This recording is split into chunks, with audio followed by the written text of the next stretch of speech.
And here I have my real life assembly. I have rebuilt it, I have fixed every degree of freedom that was left, and now I have assembly that has no redundant constraints, and according to the degree of freedom analysis, it has no degrees of freedom left. Also, if we try to use the degree of freedom, we see no degrees of freedom left for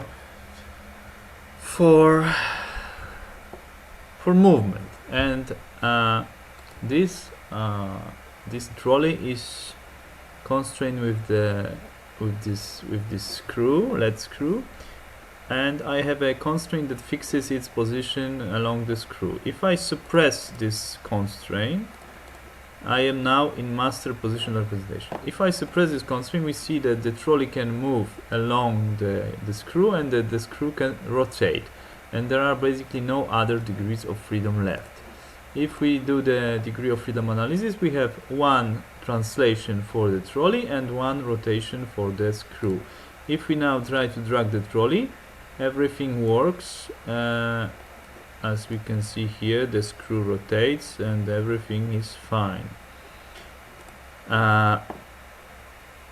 When I unsuppress that, we have, as before, 0 degrees of freedom left.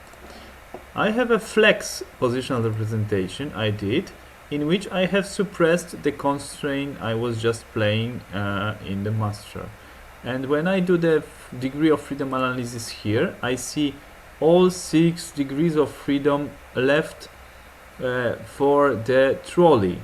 They are theoretically they are not fixed for the trolley. When I drag with a mouse, it behaves just like a second ago in the master position representation.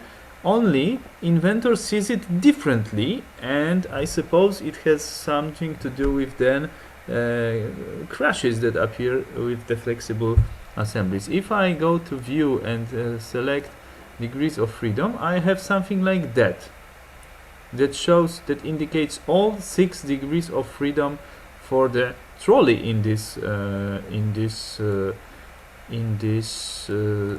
situation. I can do search and delete that, but equals 6, add, and it finds me the trolley.